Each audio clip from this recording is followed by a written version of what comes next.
তিনি ভক্তের আকুল আহ্বানে সাড়া না দিয়ে পারেন না।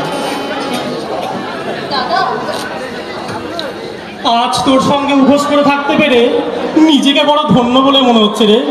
যাই বুড়ো শিবতলায় গিয়ে ঠাকুরকে ভক্তি করে একটা প্রণাম করে আসি। হে ঠাকুর, তুমি সত্যি করুণাময় ঠাকুর, তুমি সত্যি করুণাময়।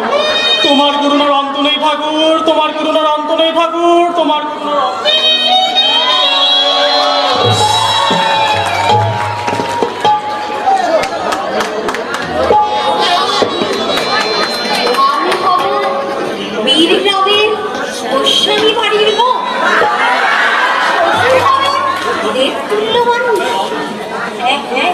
আমি তো এই রকমই চেয়েছিলাম।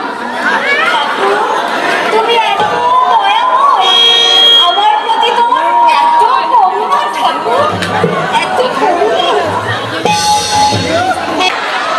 সন্ধ্যে হয়ে এলো, বলি ও কর্তা, আজকে আর পানি যাবে না? যাবো রে, যাবো অজর। চলো, সন্ধ্যে তো হয়ে এলো। বলি তারা পিছনে শুনবে, বাড়িতে গিয়েছে একই দৃশ্য দেখতে পাবে। ওর গিন্নিমা বিছানায় শুয়ে গো গো গো শব্দ করছে।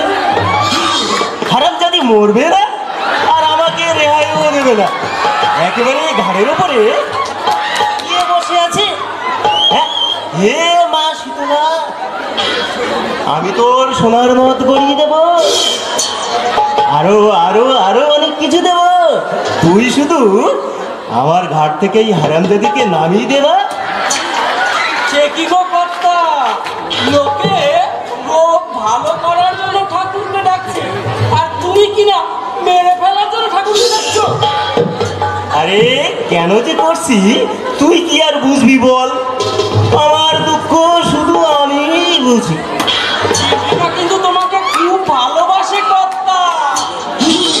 আমার বলে ভজন, আমি বোধহয় আর বেশি দিন বাঁচবো না। তোর কর্তা বাবুকে তুই দেখিস। আরে শুধু সুন্দর ভালোবাসে দিয়ে কি মন ভরে রে ভজন? তুই বল, আমি এখন জোয়ান মরদ, 12 মাস রোগ নিয়ে বিছানায় শুয়ে আছে। আমার মনে সুখ আসবে কোথা থেকে বল রে ভজন? আচ্ছা গিন্নিমার অসুখটা কি গে কর্তা? আরে ভজন, অসুখ কিনে শুধু আর একটা রে। আজ এটা ভালো হয় তা কাল সেটা হয়, কাল সেটা ভালো হয় তা পরশু সেটা হয় না। চতুর্থ পক্ষটাই আমার জীবনটাকে একেবারে মাটি করে দিল। চতুর্থ পক্ষ মানে তুমি? আরে তোর গিন্নিমা আমার চতুর্থ পক্ষের স্ত্রী রে। আরে তুই কি যে একেবারে আকাশ থেকে বললি? তুমি 4 বার বিয়ে করেছো কর্তা? হ্যাঁ রে হ্যাঁ, আমি তো মাত্র না হয় 4 বার বিয়ে করেছি, কিন্তু তুই জানিস ভজন, আমার ঠাকুরদা 6টি বিয়ে করেছিল। আরে তবে কি আর বলছি রে ভজন, যে বংশের যে ধারা, বংশের ধারাটা তো বজায় রাখতে হবে। এই বুঝলি ভজন, আমি তো আর বংশের কুলাঙ্গার হতে পারি না।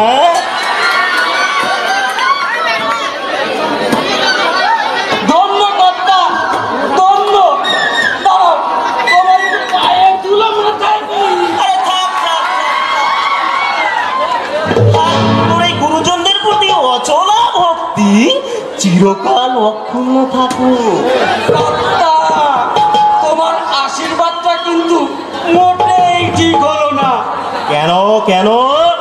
আমার মাত্র একটা বিয়ে, তাও ও আমাকে ছেড়ে পালিয়েছে।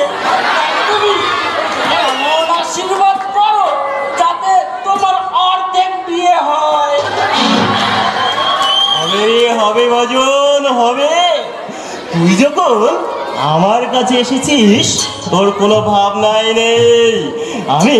আমি তোকে সুন্দরী মেয়ে দেখে তোকে আবার আমি বিয়ে দেবো। তুই শুধু আমার কথা মতো কাজ করে যাস, তোর কোনো ভাবনা নেই। আমার আবার বিয়ে হবে, আমি বর সাজবো। জানো কর্তা, আমার বিয়ের সময় আমার সেজশালী আমাকে যা ঠকিয়েছিল না। আরে তোকে তো নয়, তোর শালি ঠকেছিল, সে ঠকাবার পাত্রী। কিন্তু ভজন, আমার দ্বিতীয় পক্ষের বিয়ের সময় কে ঠকেছিল জানিস? সে কর্তা কে? এ আমার শাশুড়ি মা। শাশুড়ি মা? তোমাকে তোমার শাশুড়ি ঠকিয়েছিল? হ্যাঁ ভজন, আমার শালার বউ ঠকেবে বলে হ্যাঁ। মিষ্টির মধ্যে সুপুরি পুরে রেখেছিল। তারপর? আর শাশুড়ি মা ভুল করে সেই মিষ্টি নিয়ে যখন আমাকে জল খাওয়াতে এসেছে, তারপর কথা, তারপর? এখন প্রথম মিষ্টিটা মুখে দিতেই আমি বুঝতে পেরেছি হ্যাঁ। মিষ্টির মধ্যে সুপারি আছে। তারপর কথা? তারপর যেই দ্বিতীয় মিষ্টিটা মুখে দিতে এসেছে, আচ্ছা, অমনি আমি খপ করে শক্ত করে শাশুড়ি মার হাতটা ধরে ফেলেছি। তারপর কথা? তারপর শাশুড়ি মতো লজ্জায় মাথায় এক হাত ঘুমতে টেনে দিয়েছে। আরে আরে আরে কেউ যেন আমি কিন্তু এটার পরেও আমি কিন্তু জানিস একই পাত্রী মনে করে কিছুতেই হাতটা ছাড়িনি। তারপর জানিস বোঝন, কি যেন আমার কানের কাছে চুপি চুপি এসে বললে আমি নাকি আমার শাশুড়ি মার হাত ধরে রেখেছি। তাতে আমি কিন্তু বিশ্বাস করিনি, রে ভজন। তারপর জানিস শাশুড়ি মা ঘন্টার আড়াল থেকে কাঁদো কাঁদো করে বললে, বাবা আমি তোমার শাশুড়ি হই।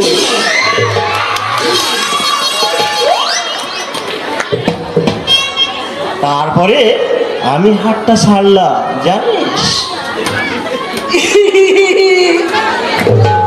বিয়ে বাড়িতে তাহলে বেশ মজা হয়েছিল কর্তা। আরে আরে মজা না হলে কি আর বিয়ে বাড়ি মানায়?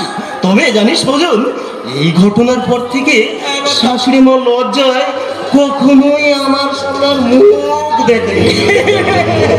না না না, আমার কোনো লজ্জা নেই, সংকোচ নেই, দ্বিধা নেই।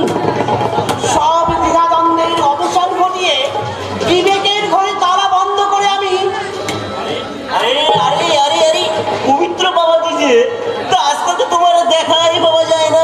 কেন বলুন তো? আরে এরই মধ্যে তুমি ভুলে গেছো আসলে যে বয়সের যে ধর্ম। তার মানে কি বলতে চান আপনি? তার মানে অনেকদিন তো হয়ে গেল, এবার আমার টাকাটা মিটিয়ে দাও দেখি। ঠিক সময়েই পাবেন। মরে যাই মরে যাই মরে যাই। কি কথা শোনালে বাবাজি, বরফ কোলে কি একেবারে জল হয়ে গেল। বলি সেদিন তো খুব বড় মুখ করে বলেছিলে আমার বাবাকে অপমান করবে না। তা বলি বাপের সুপুত্র হয়ে আমার টাকাটা মিটিয়ে দাও দেখি। ল্যাঠা চুকে যা, আর কয়েকদিনের মধ্যেই টাকাটা আপনার নাকের ডগায় ছুঁড়ে মারবো। তাই নাকি? তা বাবাজি তুমি কি আজকাল লটারির টিকিট কেটেছো নাকি? না, লটারির টিকিট কাটিনি, তবে তবে আলাদিনের আশ্চর্য প্রদীপের সন্ধান আমি পেয়েছি। আর সেখান থেকেই আমি সংগ্রহ করব মুঠো মুঠো টাকা। তাই নাকি? এই নাকি রে?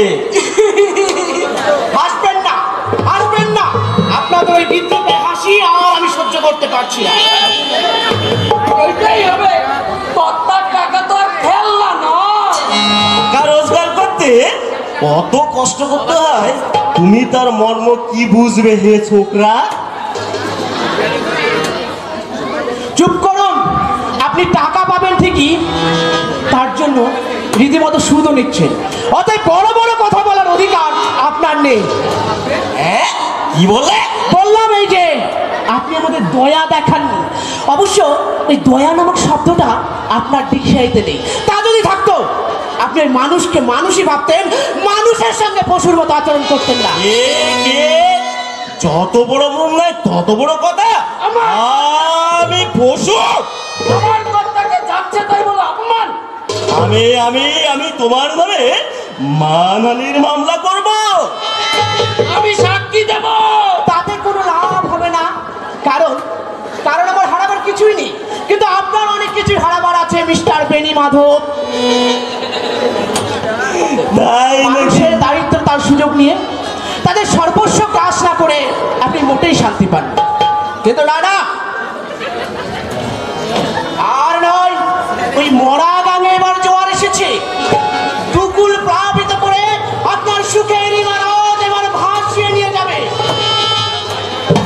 তাই নাকি? হ্যাঁ, ঠিক তাই। মানুষ হয়ে মানুষের অধিকার থেকে বঞ্চিত মানুষেরা আর পরে পরে মার খেতে রাজি হয়। দীর্ঘদিন হলো আমাদের দেশ স্বাধীন হয়েছে, আজও এক শ্রেণীর মানুষের কাছে সেই স্বাধীনতার স্বাদ চোখের জলের মতোই নোনতা। না না, এই বৈষম্য আর চলবে না, চলতে পারে না, কিছুতেই না।